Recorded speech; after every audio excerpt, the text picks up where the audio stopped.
स्वागत करता हूं आपके अपने चैनल स्टडी 3.6 में। आज के इस वीडियो में हम प्रश्नावली 1.2 को सॉल्व करेंगे। तो प्रश्नावली 1.2 को सॉल्व करने से पहले हम इसके पहले कुछ दिए हुए कुछ महत्वपूर्ण उदाहरणों को एक बार हल कर लेते हैं।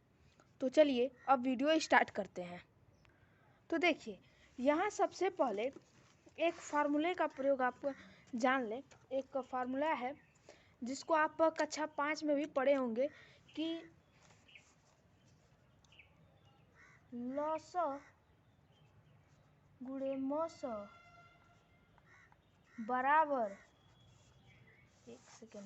पहली संख्या गुणे दूसरी संख्या।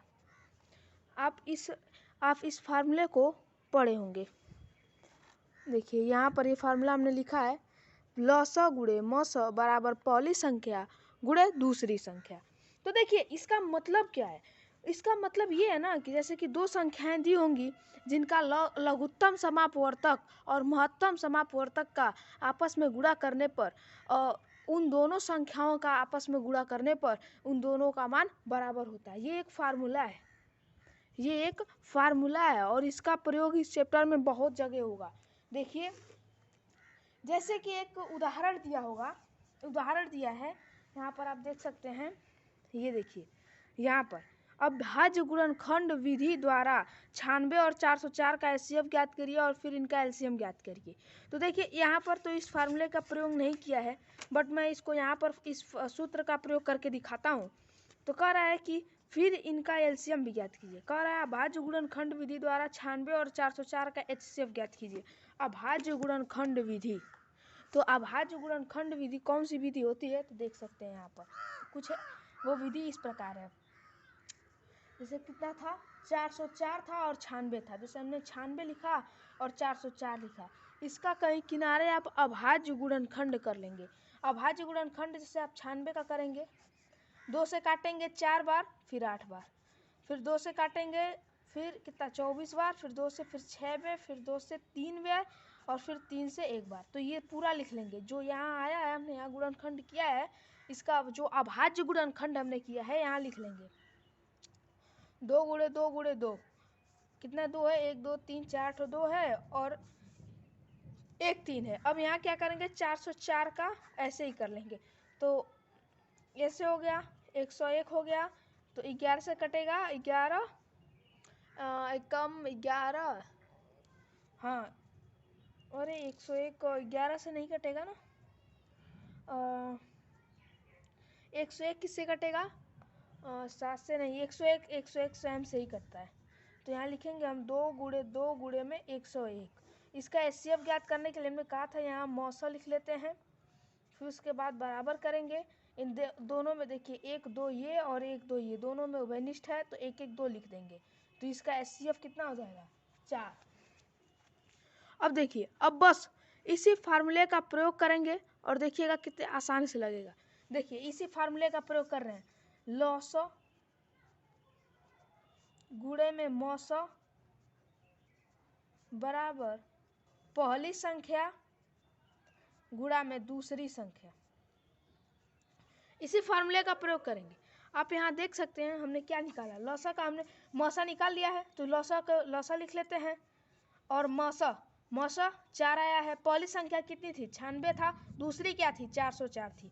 अब देखिए, लॉसा बराबर क्या लिखेंगे, ऐसे कुछ लॉसा लिख करके और 4 जो इधर गुणे में है इधर आएगा तो भाग में हो जाएगा। तो 96 गुणे 404 बटे 4, 4 से काटेंगे तो ये कितने बार में कटेगा? 4 दूना के 8 और 4 चौके 16। देखिए, लॉसा 24 और 404 का जब आप गुणा करोगे तो मिलेगा आपको 96 ये मिलेगा। देख लीजिए। अब शुरू करते हैं प्रश्नावली 1.2। तो इसमें पहला क्वेश्चन कह रहा है निम्नलिखित संख्याओं को अभाज्य गुणनखंडों के गुणनफल के रूप में व्यक्त कीजिए। तो चलिए, तो प्रश्नावली 12.2 का पहला सवाल, प्रश्नावली 12.2 का पहला सवाल दिया है 140 को अभाज्य गुणनखंड के रूप में व्यक्त करना है। तो 140 का अभाज्य गुणनखंड 170 से कटेगा, फिर 35 से कटेगा, फिर 5 से कटेगा और फिर 7 से कटेगा। तो इसके अभाज्य गुणनखंड इस तरीके से 2 गुणे 2 गुणे 5 गुणे 7, या आप इसको लिख सकते हो 2 का स्क्वायर गुणे 5 गुणे 7। ये हमारा बन जाएगा आंसर। ये रहा पहला का पहला खंड। दूसरा खंड कह रहा है 156। 156 का यहाँ कर लेंगे, 2 से काटेंगे, 2 से 14, 2 8 16, फिर 2 से काटेंगे, 2 3 6, 2 9 18, फिर 3 से काटेंगे 13 बार में, फिर 13 से काटेंगे 1 बार में, यानी इसके हो जाएंगे 2 गुणे 2 गुणे 3 गुणे 13, यानी 2 स्क्वायर गुणे 3 गुणे 13। ये भी हमारा बन जाएगा उत्तर।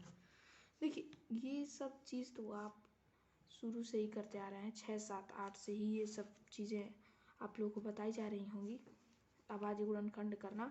तो अब हम चलते हैं सेकेंड इसके क्वेश्चन पर। देखिए सेकेंड क्वेश्चन उस वाले सूत्र पर आधारित है जिसके पहले हमने बताया था। दूसरा, पूर्णांकों के निम्नलिखित युग्मों के एचसीएफ और एलसीएम ज्ञात कीजिए तथा इनकी जांच कीजिए कि दो संख्याओं का गुणनफल एचसीएफ गुणे एलसीएम है, एलसीएफ है। तो देखिए पहला सवाल दे रहा है 26 और 91। बाकी खंड आप कर ही सकते हो, इसलिए छोड़ देते हैं, 3 क्वेश्चन आप कर सकते हैं। दूसरा करते हैं 26 और दिया है 91। 26 और 91, इसका सबसे पहले आप ज्ञात कर लो मौसा। मौसा ज्ञात करने के लिए 26 से 91 भाग देंगे, बढ़ जाएगा तो 11 में से 3 हो जाएगा और यहाँ हो जाएगा 8 में से 1 13। अब 13 से डिवाइड करेंगे 26, 13 दुना के हो जाएगा यहाँ पे 26। देखिए यानी एचसीएफ आ गया 13। अब हमको निकालना है एलसीएम। 26 और 91 का हम क्या ले लेंगे एलसीएम। तो यहाँ 26 और 91 का एलसीएम मैं अभाज्य गुणनखंड विधि द्वारा निकालता हूँ।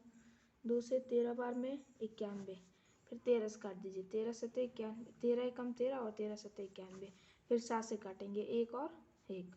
अब देखिए अब इसका लौसा कितना होगा, लौसा बराबर हो जाएगा 2 गुणे 13 गुणे 7। और जब आप इनका आपस में गुणा करेंगे, इनका आपस में जब आप गुणा करेंगे तो मिलेगा 182। अब देखिए 182 हमको मिल गया एलसीएफ,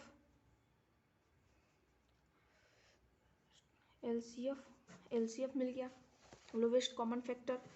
अब देखिए अब कहता है कि हमको सत्यता क्या करनी थी, जांच कीजिए कि दो संख्याओं का गुणनफल, यानी दो संख्याओं का गुणनफल यानी 26 गुणे 91 बराबर किसके होंगे 13 गुणे 182 के। तो आप इन दोनों का आपस में गुणा करिए। देखिए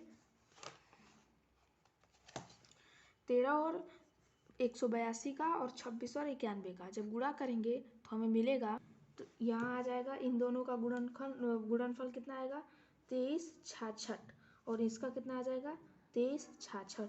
तो ये हमारा सत्यता की जांच भी हो गया, तो ये हमारा बन जाएगा आंसर। आप इसी तरीके से बाकी सभी प्रश्नों को कर लीजिए। तो अब देखिए अब इसके बाद तीसरा खंड, तीसरा प्रश्न कह रहा है कि अभाज्य गुणनखंड विधि द्वारा निम्नलिखित पूर्णांकों के एचसीएफ और एलसीएम ज्ञात कीजिए। अभाज्य गुणनखंड विधि, अभाज्य गुणनखंड विधि देखिए हमको अभाज्य गुणनखंड विधि से ज्ञात करना है। किनका किनका ज्ञात करना है, तीसरा का पहला क्वेश्चन 12 15 और 21, इनका अभाज्य गुणनखंड से पहले मौसम बताते हैं। 12 लिख लें, ऐसे 15 फिर 21 लिख लें। 12 का यहाँ अभाज्य गुणनखंड करेंगे तो कितने बार, पहले 2 से काटेंगे सबसे छोटी संख्या से 6 बार में, फिर 2 से 3 में, फिर 3 एकम 3। आप अब क्या करते हैं सबसे, अब ये जो 12 के अभाज्य गुणनखंड हमने यहाँ किए हैं अब इनको हम यहाँ लिखेंगे। और वैसे ही 15 के अभाज्य गुणनखंड करेंगे तो 3 और 5। वैसे हमने 3 को 3 के नीचे लिखा है क्योंकि अगर 3 को 3 के नीचे लिखें तो हमें निकालने में सबसे आसानी होगी। फिर 21 का करेंगे तो 3 और 7 मिल जाएगा। तो देखिए अब मौसा जब हम लिखेंगे इसका मौसा बराबर ये तीनों में उभयनिष्ठ यही है, तो ये हमारा 1 3 हो जाएगा, यानी मौसा हमें मिल गया 3। लेकिन जब लौसा लेंगे ना तो लौसा भी इसी तरीके से लेंगे। अभाज्य गुणनखंड विधि में सेम टू सेम करना होता है।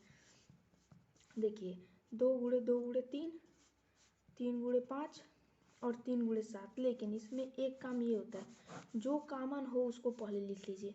यहाँ लिख लेंगे लौसा बराबर जो सब में कॉमन हो उसको पहले लिख लें, उसके बाद जो बचा है उसको लिखेंगे।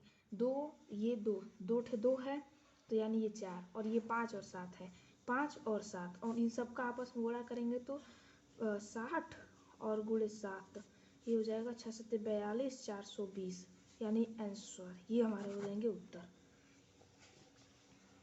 ऐसे लगाना है सबको। तो इसमें भी 3 खंड दिए हुए हैं और आप इन तीनों खंडों को कर लीजिए क्योंकि ये सभी बहुत ही इजी और बहुत ही आसान हैं। बचे ये 4 प्रश्न, चौथा, पाँचवा, छठवां, सातवां, ये 4 जो प्रश्न हैं अब हम इसको नेक्स्ट पार्ट में हल करेंगे क्योंकि हमने यहाँ तक तो पूरे डिटेल में सॉल्व कर